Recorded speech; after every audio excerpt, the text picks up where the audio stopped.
La Ventana, con Rafa Panadero. Por nuestra cabeza pasan al día muchas ideas, pero no nos paramos a pensar de forma crítica. Eres tú quien va a cambiar el mundo, quien destrozará las teorías de la humanidad. En La Ventana, más Platón y menos WhatsApp, con José Carlos Ruiz. Estos primeros días de un año nuevo, yo creo que desde el punto de vista filosófico tienen algo de interesante, tienen como un punto especial. Pero claro, lo que yo crea o deje de creer no tiene ningún valor si podemos preguntarle sobre este asunto a José Carlos. José Carlos, buenas tardes, ¿cómo estás? Buenas tardes, Rafa. Feliz año, por cierto. Claro, feliz año, todavía se puede decir, ¿no? Yo no sé si hay límite, pero el día 2 todavía estamos, ¿no? Digo yo que si el día 2 todavía no lo podemos decir, tenemos un problema. Estamos mal, y sí. filosóficamente, mira, somos seres proyectivos, o sea que estamos al inicio de todo un año nuevo. Claro, sí que tienen algo de especial. Que eso es imposible. Estos días. Sí, son especiales. Sí, y además son fechas de ponerse propósitos, ¿no? De ponerse metas. Yo no sé si en tu caso, ¿cuál dirías que puede ser un buen propósito de interés global para este año que acaba de empezar, para este 2026? Pues mira, yo te digo el personal, a ver si se puede extrapolar a lo global. Venga. Me lo propuse el año pasado, no lo conseguí, y este año me lo he propuesto, que es un tema de bienestar a nivel de salud mental, y es aprender a decir no y no sentirte mal por ello. Bueno, es un asunto serio, ¿eh? Sí, pero claro, vas diciendo sí a mucha gente por aquello de agradar, por establecer un pequeño vínculo, ¿no? Y vas asimilando un montón de deberes y tareas y compromisos que van desgastándote por no saber decir no. Y cuando dices no porque no puedes más, el sentimiento de culpa te va invadiendo de alguna manera, ¿no? Y realmente cuando dices no, es un no que se sostiene en una argumentación, pero no puedes evitar sentirte mal. Entonces yo quiero intentar evitar esa segunda parte. Bueno, no es mal propósito personal. Y si abrimos el foco, José... Pues mira, mediáticamente, yo te digo, a nivel social hay una parte que me... llevamos varios años muy polarizados, y esto ya lo hemos percibido en los medios de comunicación, ¿no? Muchas bahorrinas y trapisondas en redes sociales todo el rato que hacen que de alguna manera esa polarización excluya a mucha gente. Entonces me parecía que comenzar el año con un tema filosófico en torno a los marginados, a la integración de la marginación de alguna manera para que desaparezca esa etiqueta, podía ser interesante. Así que yo te propongo hoy que hablemos de marginación. De marginación. Fíjate, hace unas semanas aquí en La Ventana charlábamos con Mónica Mir, que es la directora de una fundación que se llama Best Buddies, por un libro que habían sacado, El niño invisible se llama ese libro, en el que habla de este tema de la marginación de chavales, ¿no? Habla de cómo chavales con discapacidad en el colegio acaban siendo marginados, y era muy interesante porque planteaba que no es lo mismo aceptar a un chaval, dejar, por decirlo de alguna manera, que se siente a tu lado en clase, que no es lo mismo que incluirle. Que integrarlo, ¿no? Exacto. Que integrarlo, claro. Es un temazo, ¿no? Pero claro, fíjate, al hilo de esto, lo primero que igual deberíamos preguntarnos es, claro, ¿cómo definimos, ¿no? la marginación? ¿Tú qué dirías aquí? Claro, a ver, pues, la misma palabra ya te abre un camino, porque te dice que es algo que se sitúa al margen, ¿no? Para que, entre otras cosas, no interrumpa el devenir social.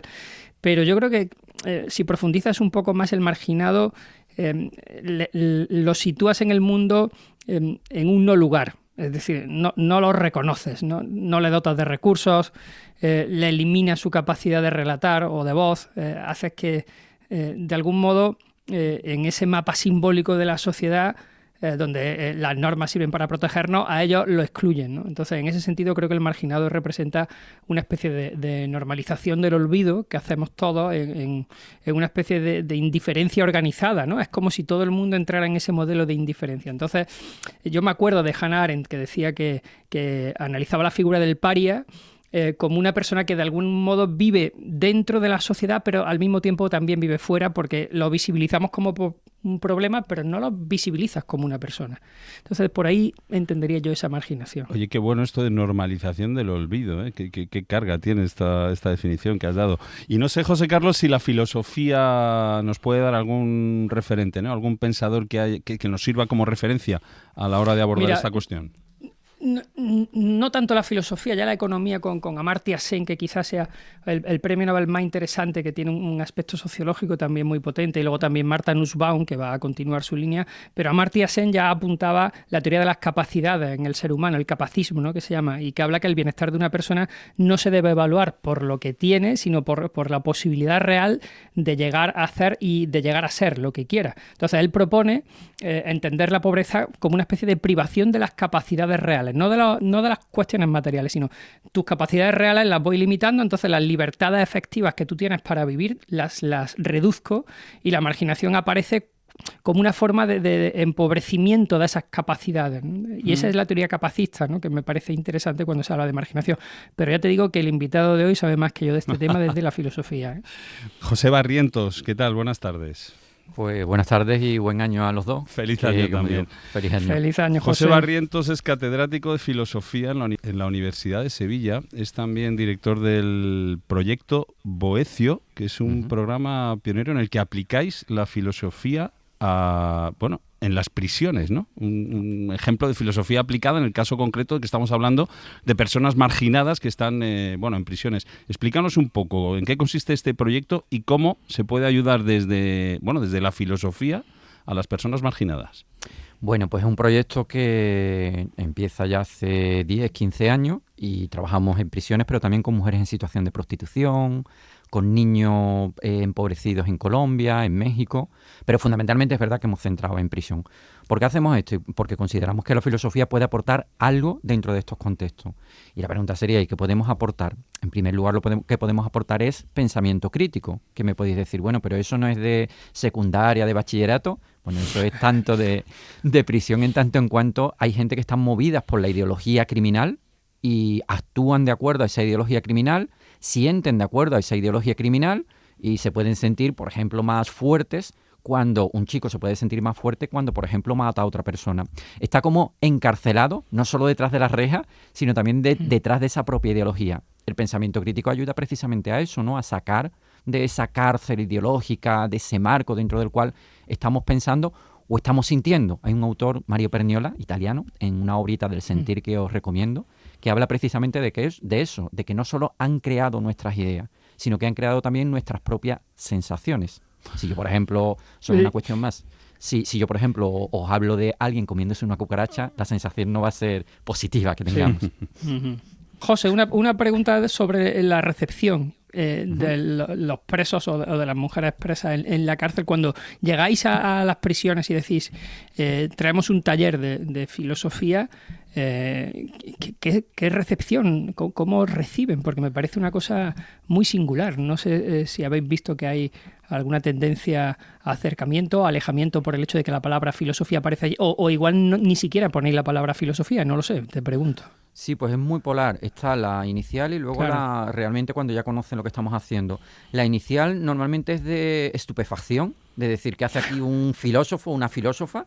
De hecho, a uno de mis compañeros intentaron hacerle un cinquillo, es decir, prácticamente asesinarlo dentro de prisión porque pensaban que era un policía secreta, porque no veían que tenía sentido eso de un preso dentro. Poca broma. En Brasil, sin embargo, dijeron, sí, que entre la filosofía porque así los presos van a tener dos penas. La primera es la que están cumpliendo en prisión y la segunda van a tener que estudiar filosofía, que eso sí que es una doble pena, ¿no? Le vamos a tener que quitar. Pero esa es un poco la inicial, ¿no? La de que hace aquí un filósofo, una filósofa. Luego, cuando estamos allí, la recepción es toda la contraria, porque igual que desarrollamos el pensamiento crítico, desarrollamos eso que se entiende como tomarse la vida con filosofía. O sea, ante los golpes de la existencia, una persona se toma la vida de una forma mucho más calmada, más tranquila.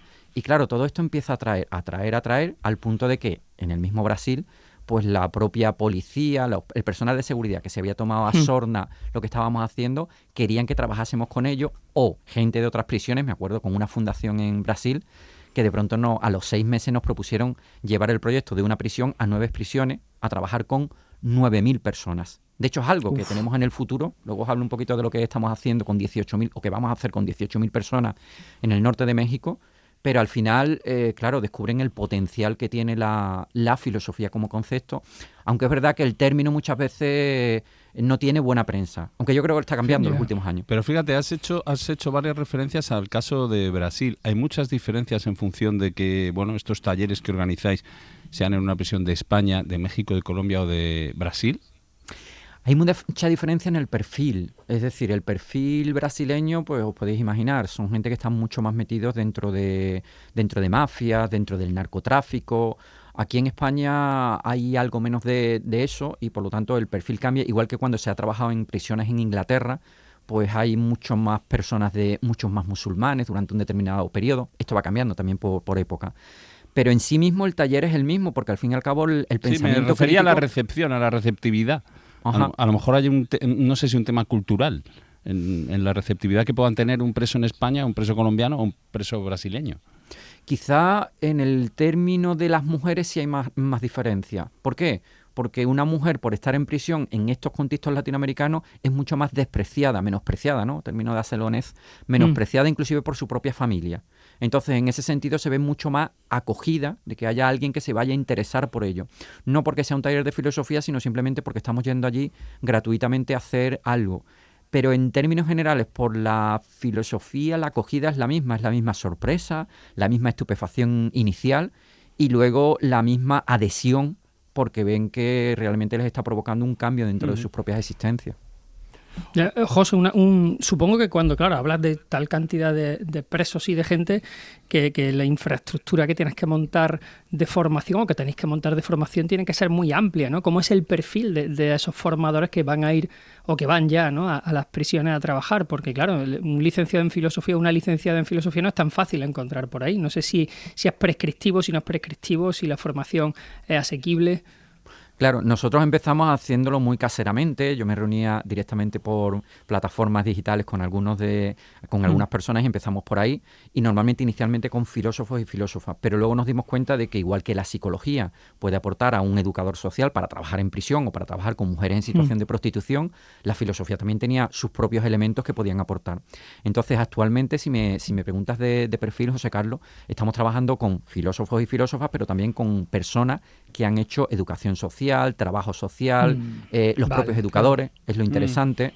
E inclusive ahora el proyecto que vamos a tener en México, pues vamos a trabajar con psicólogos a los cuales les damos formación. Entonces el perfil es muy plural porque entendemos que la filosofía no es algo que solo tengan que hacer los filósofos y filósofas, sino que es algo que tienen que hacer directamente la gente. O inclusive hemos trabajado también con algunas personas privadas de libertad que actualmente son formadores del propio proyecto Boecio. Es interesante esto de que la filosofía no es solo de filósofos. Y volviendo al planteamiento inicial de la receptividad que pueda tener plantarse en una prisión, hablar de filosofía, yo tiendo a pensar que para ayudar a las personas solemos tirar o recurrir a la psicología o pensar que un psicólogo nos va a ayudar y de alguna manera estamos marginando a la filosofía para dejar hueco a la psicología. ¿Hay algo de cierto en esto?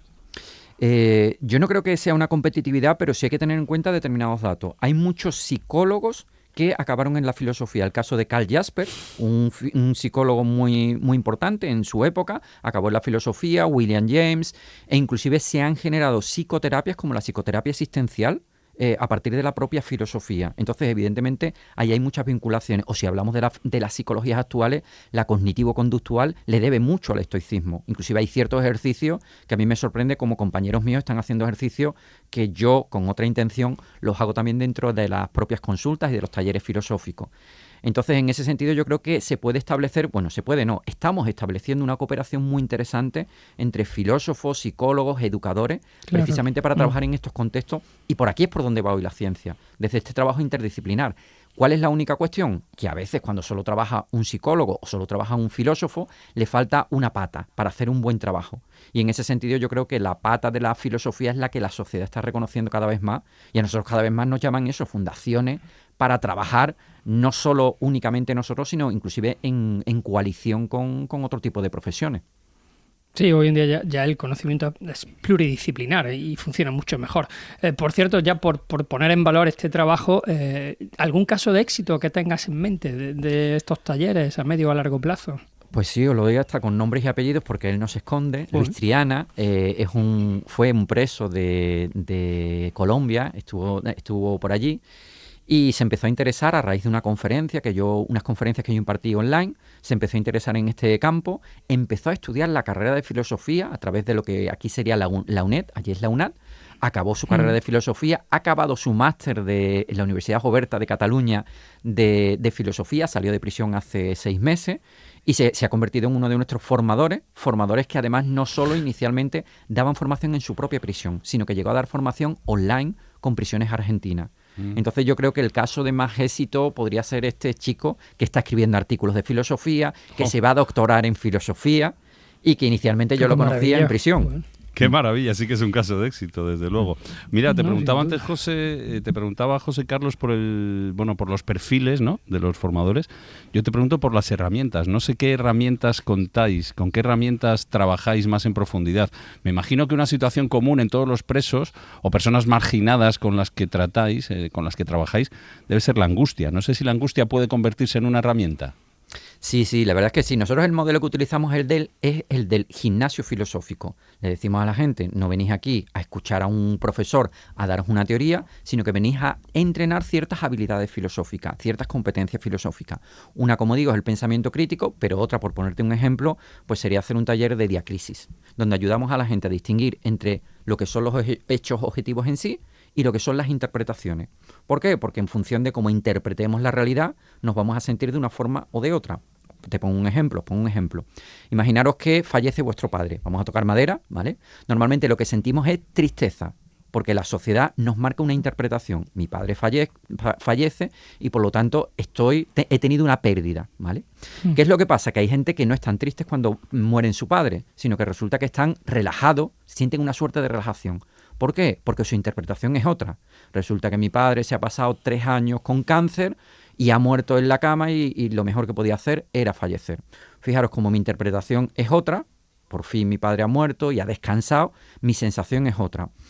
En un taller de diacrisis lo que ayudamos a la gente es a darse cuenta de que los hechos dan lugar de facto a distintos tipos de interpretaciones y eso da lugar a distintos tipos de emociones y de actuaciones. Cuestión, si en un taller conseguimos que la gente pueda generar las interpretaciones de aquello que se le pasa por la cabeza, esa persona puede llegar a moldear sus propias emociones, sus propias acciones y en última instancia su propia existencia. Aquí hay un caso y lo que hacemos dentro del taller es eso, ayudar a la gente a que distinguen entre el hecho objetivo, como yo veo el objetivo, la interpretación y por lo tanto a partir de ahí que tú puedas modificar tus propias emociones. Aquí hay un ejemplo. Y lo que, como digo, intentamos es que ahora durante la semana esta persona esté trabajando a través de casos particulares esta situación, se esté entrenando en esto y por lo tanto lo fortalecemos para que sea esta persona la que domine su propia existencia. Y como digo, esto es un gimnasio. Vamos al gimnasio filosófico, idea estoica, y por ahí es por donde trabajamos. Hay un libro, me acabo de recordar un libro de Zimmer que se llamaba La filosofía como gimnasia mental, que salió en Ariel no hace mucho, y trataba de un montón de ejercicios. Oye, una pregunta muy breve, Pepe. ¿Cómo ves ahora la salud tú de la filosofía aplicada, teniendo en cuenta que en los grados universitarios, especialmente aquí en nuestro país, nunca se ha tenido en cuenta o no se ha implementado como asignatura? Porque sigue siendo una especie de anatema dentro del mundo filosófico. A ver, ya que hablamos de salud, te contesto a una segunda cuestión que me habéis hecho antes, que es la de la angustia, que para mí me toca muy de cerca porque estoy escribiendo un libro sobre la angustia precisamente.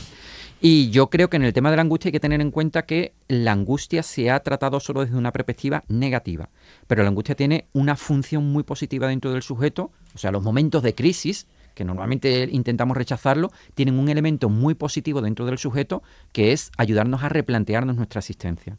Cuando no estamos angustiados, seguimos la deriva que tenemos ahora en Navidad, seguimos la deriva de hacer aquello que nos marca el sistema. Pero cuando tengo una crisis, me meto en mi casa, no consumo, es lo malo, ¿no? Para los sistemas capitalistas no consumo, pero también empiezo a replantearme mi propia existencia. Por lo tanto, la angustia es un factor que debería más que eliminarse, de potenciarse dentro de nuestra propia sociedad. No digo la ansiedad, digo la angustia, y ya digo, por ahí me toca, y a lo mejor el año que viene o casi que para enero del... el año que viene, 2027, saldrá algún libro en ese sentido. Pero si hacemos un poco termómetro de la filosofía, yo diría que la filosofía en los últimos meses y ya casi años, gracias al trabajo que está haciendo José Carlos Ruiz y otra serie de divulgadores. Es verdad, Vaya, hombre. yo creo que sí, está Yo creo que también. muy puesto en todos los ámbitos. Es decir, desde Sevilla yo me encuentro cada vez más ayuntamientos que están haciendo semanas filosóficas, que están haciendo una serie de encuentros Sí, eso sí es que antes verdad. eran Sí, muy sí. puntuales.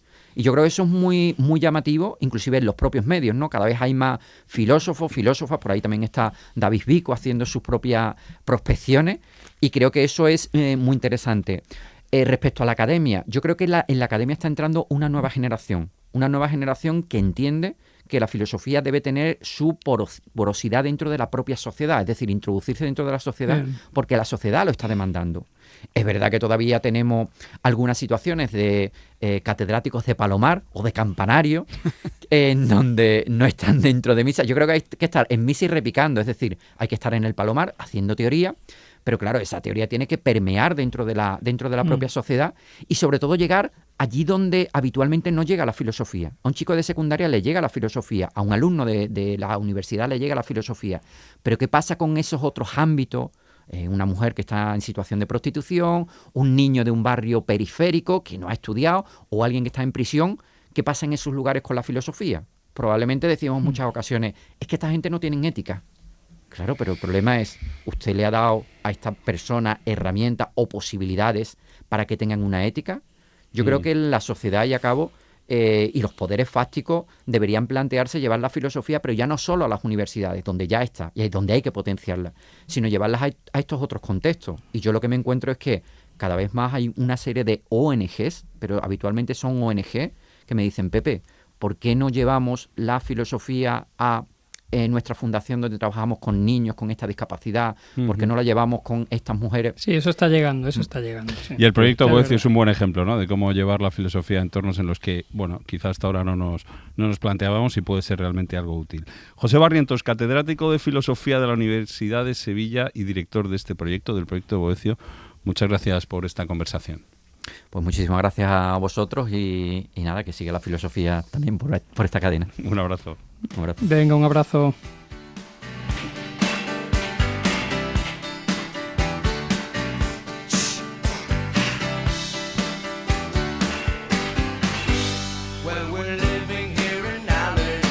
José Carlos, ¿con qué terminamos este primer día de Filosofía en la Ventana de este 2026? ¿Biosofía, Pues mira, muy breve, bibliosofía o muy- mitosofía? Nada, voy a mezclar la biosofía con la bibliosofía, porque voy a hablar de Simone Weil muy poquito. Ella nació en el 1909 y murió en el 43, pero es porque es una filósofa que sufrió fuertes marginaciones en muchos sentidos. Es decir, era una mujer que se dedicaba a la filosofía en un entorno intelectual que estaba dominado por hombres, era judía en una Europa de antisemitismo y una pensadora que no se podía cerrar dentro de una corriente filosófica, con lo que tuvo mucha... Es decir, era una figura incómoda, ¿no? Entonces fue siendo un poquito marginada en todos los sitios.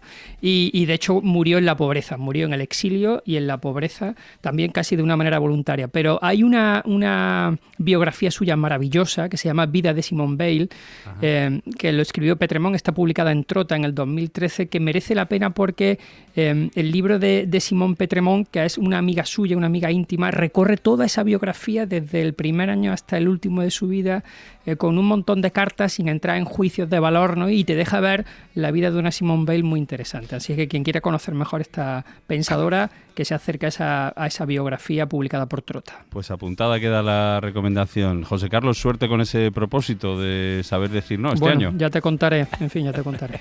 Un abrazo. Venga, otro abrazo.